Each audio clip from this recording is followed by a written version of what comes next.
Ezequiel capítulo 1.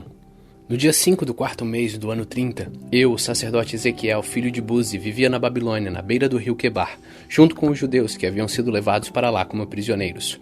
O céu se abriu e eu tive uma visão de Deus. Quando isso aconteceu, fazia 5 anos que o rei Joaquim estava preso. Ali na Babilônia, na beira do rio Quebar, eu ouvi o Senhor falar comigo e senti o seu poder. Olhei e vi uma tempestade que vinha do norte. Raios saíam de uma nuvem enorme. Em volta da nuvem o céu estava em fogo e no meio do fogo havia uma coisa que brilhava como bronze. No meio da tempestade vi o que me parecia 4 animais. A sua forma era de gente, porém cada um tinha 4 caras e 4 asas. As pernas deles eram retas e tinham cascos que eram parecidos com cascos de touro e que brilhavam como bronze polido. Além das 4 caras e das 4 asas, cada um tinha 4 mãos de gente, uma debaixo de cada asa. 2 asas de cada animal estavam abertas, com as pontas tocando uma na outra. Assim os animais formavam um quadrado e andavam em grupo, sem virar o corpo. Cada animal tinha 4 caras diferentes. Na frente a cara era de gente, do lado direito era de leão, do lado esquerdo era de boi, e atrás a cara era de uma águia. 2 asas de cada animal se abriram para cima e tocavam as pontas das asas dos animais que estavam ao seu lado. E com as outras 2 asas eles cobriam o corpo. Cada animal podia olhar para as 4 direções, e por isso o grupo ia aonde queria, sem precisar virar.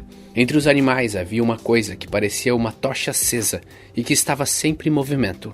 O fogo aumentava e do fogo saíam relâmpagos, e os animais corriam para lá e para cá, como relâmpagos. Quando eu estava olhando para os 4 animais, vi 4 rodas no chão, uma ao lado de cada um deles. As 4 rodas eram iguais às que brilhavam como pedras preciosas. Dentro de cada roda havia uma outra roda atravessada. E assim, sem virar, as rodas podiam rodar em qualquer direção. Os aros das rodas eram cobertos de olhos. Quando os animais andavam, as rodas andavam ao lado deles. Quando os animais subiam da terra, as rodas também subiam. Os animais iam aonde queriam e as rodas faziam o que os animais faziam, porque os animais as controlavam. Assim, toda vez que os animais andavam ou paravam ou subiam do chão, as rodas faziam o mesmo. Acima das cabeças dos animais havia uma coisa que parecia uma cobertura curva feita de cristal brilhante. Debaixo da cobertura, cada animal abria 2 asas, na direção das asas do outro, que estava ao seu lado, e cobria o corpo com as outras 2 asas. Eu ouvi o barulho das suas asas quando voavam. Era como o rugido do mar, como um barulho de um grande exército, como a voz do Deus Todo-Poderoso. Quando paravam de voar, abaixavam as asas. Mas ainda se ouvia um som que vinha de cima da cobertura, que estava sobre a cabeça deles. Acima da cobertura curva havia uma coisa parecida com um trono, feito de safira. Nele estava sentado alguém, que parecia um homem, e que brilhava como se fosse bronze no meio do fogo. Todo ele brilhava com o mesmo clarão de fogo, e a sua luz tinha todas as cores do arco-íris nas nuvens. Esta era a luz brilhante, que mostra a presença da glória do Senhor. Ezequiel capítulo 2. Quando vi isso, caí e encostei o rosto no chão. Então ouvi uma voz que dizia: Homem mortal, fique de pé. Eu quero falar com você. Enquanto a voz falava, o Espírito de Deus entrou em mim e me fez ficar em pé. E eu ouvi a voz dizer: Homem mortal, eu estou mandando ao povo de Israel que se revoltou e se virou contra mim. Eles ainda são rebeldes, como os antepassados deles também eram. São teimosos e não me respeitam. Estou mandando você para dizer a eles aquilo que eu, o Senhor Deus, quero dizer. Tanto se derem atenção a você como se não derem, eles vão saber que um profeta esteve no meio deles. Mas você, homem mortal, não precisa ficar com medo deles, nem do que eles disserem. Eles o desafiarão e desprezarão. Viver no meio deles será como viver no meio de escorpiões. Mesmo assim, não tenha medo daqueles rebeldes, nem de qualquer coisa que eles disserem. Diga-lhes tudo o que eu mandar, quer eles lhe deem atenção ou não. Lembre-se que eles são teimosos. Homem mortal, preste atenção no que eu estou dizendo. Não seja teimoso como eles. Abre a boca e coma o que eu vou dar a você. Aí eu vi uma mão que se estendia para mim, segurando um rolo. Ela o desenrolou e vi que nos 2 lados havia coisas escritas, e o que estava escrito eram gritos de dor, lamentos e gemidos.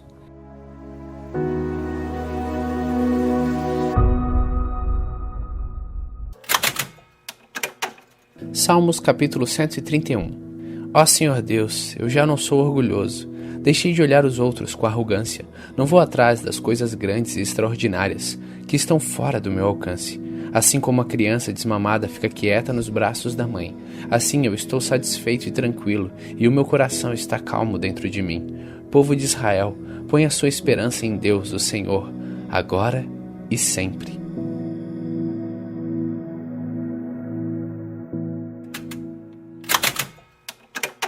Segunda Coríntios capítulo 12.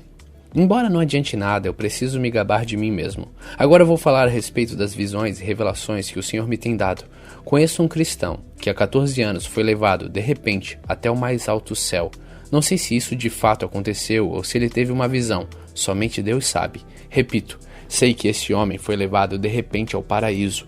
Não sei se isso de fato aconteceu ou se foi uma visão. Somente Deus sabe. E ali, ele ouviu coisas que palavras humanas não conseguem contar. Eu me gabarei desse homem, mas não me gabarei de mim mesmo, a não ser das coisas que mostram as minhas fraquezas. No entanto, se eu quisesse me gabar de mim mesmo, isso não seria uma loucura, porque estaria dizendo a verdade. Mas eu não me gabarei, pois quero que a opinião que as pessoas têm de mim se baseie naquilo que me viram fazer e me ouviram dizer. Mas para que não ficasse orgulhoso demais por causa das coisas maravilhosas que vi, eu recebi algo doloroso que é como um espinho no meu corpo. Ela veio como um mensageiro de Satanás para me dar bofetadas e impedir que eu ficasse orgulhoso. 3 vezes orei ao Senhor pedindo que Ele me tirasse esse sofrimento, mas Ele me respondeu: a minha graça é tudo o que você precisa, pois o meu poder se aperfeiçoa na fraqueza. Portanto, eu me sinto muito feliz em me gabar das minhas fraquezas, para que assim a proteção do poder de Cristo esteja comigo. Eu me alegro também com as fraquezas, os insultos, os sofrimentos, as perseguições e as dificuldades pelas quais passo por causa de Cristo. Porque quando perco toda a minha força, então tenho a força de Cristo em mim. Eu estou agindo como um louco, mas foram vocês que me obrigaram a isso, porque vocês é que deviam falar bem de mim, pois eu mesmo não valho nada. Não sou inferior de modo nenhum a esses tais superapóstolos de vocês. As coisas que provam que de fato sou apóstolo foram feitas entre vocês com muita paciência. Foram sinais, maravilhas e milagres. Como é que vocês foram tratados pior do que outras igrejas? A única diferença é que eu não exigi que vocês me ajudassem. Por favor, perdoem essa injustiça. Já estou preparado para fazer a minha 3ª visita a vocês e novamente não vou exigir que vocês me ajudem. Eu quero vocês e não o dinheiro de vocês. Afinal de contas, são os pais que devem juntar dinheiro para os filhos e não os filhos para os pais. Vou ficar contente em gastar tudo o que tenho e até a mim mesmo para ajudá-los. Será que vocês me amarão menos só porque eu os amo tanto? Portanto, vocês vão concordar que eu não exigi nada de vocês. Porém, alguém poderá dizer que eu os enganei e tapeei com mentiras. Por acaso eu explorei vocês por meio de algum mensageiro que lhes mandei? Eu pedi a Tito que fosse visitá-los e mandei com ele o outro irmão na fé. Por acaso Tito os explorou? Será que nós dois não temos agido do mesmo modo com o mesmo espírito? Talvez vocês pensem que estamos querendo nos defender diante de vocês, mas não é isso. Falamos como Cristo nos mandaria falar na presença de Deus, e tudo o que fazemos, queridos amigos, é para ajudar vocês. Tenho medo de que quando chegar aí eu os encontre diferentes do que gostaria que fossem e que vocês me achem diferente do que gostariam que eu fosse. Tenho medo também de encontrar brigas e ciumeiras, ódio e egoísmo, insultos, falatório, orgulho e desordens. Receio ainda que na minha próxima visita o meu Deus me humilhe diante de vocês e que eu tenha de chorar por muitos de vocês que continuam a cometer os mesmos pecados que cometiam no passado e não se arrependam da sua imoralidade sexual, nem das relações sexuais proibidas, nem de outras coisas indecentes que faziam. 2 Coríntios capítulo 13. Essa já é a 3ª vez que vou visitá-los. Como dizem as Escrituras Sagradas, qualquer acusação precisa ser confirmada pela palavra de pelo menos 2 testemunhas. Quero dizer uma coisa a vocês que pecaram no passado e a todos os outros. Durante a minha 2ª visita, eu já tinha dito isto, e agora que estou longe, repito. Na próxima vez que eu for, eu não vou ter pena de ninguém. Então vocês terão todas as provas que quiserem de que Cristo fala por meio de mim. Quando trata com vocês, Cristo não é fraco. Pelo contrário, mostra o seu poder entre vocês. Porque embora tenha sido crucificado em estado de fraqueza, Cristo vive pelo poder de Deus. Assim nós também, unidos com Ele, somos fracos. Porém, em nossa convivência com vocês, estaremos ligados com Cristo vivo e teremos o poder de Deus para agir. Examinem-se para descobrir se vocês estão firmes na fé. Com certeza, vocês sabem que Jesus Cristo está unido com vocês, a não ser que vocês tenham falhado completamente. Espero que vocês saibam que nós não temos falhado. Oramos a Deus pedindo que vocês não façam nada que seja mal, não para mostrar que nós somos um sucesso, mas para que vocês façam o que é certo. E não importa que fique parecendo que nós falhamos, pois nós não podemos fazer nada contra a verdade, mas somente a favor da verdade. Por isso ficamos alegres quando estamos fracos, contando que vocês estejam fortes. E também oramos para que vocês se tornem mais fortes na fé. Escreva essa carta antes de ir vê-los, para que, quando eu for, não tenha de ser tão duro no uso da autoridade que o Senhor me deu. Essa autoridade é para fazer com que vocês cresçam espiritualmente e não para destruí-los. E agora, irmãos, até logo. Procurem ser corretos em tudo. Escutem bem o que eu digo. Tenham todos o mesmo modo de pensar e vivam em paz. E o Deus de amor e de paz estará com vocês. Cumprimentem uns aos outros com um beijo de irmão. Todo o povo de Deus manda saudações.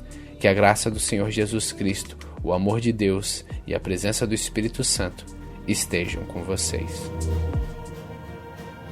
Hoje, no dia 315 de nossa leitura, terminamos pela segunda vez a segunda carta a Coríntios. Continue faminto, continue humilde.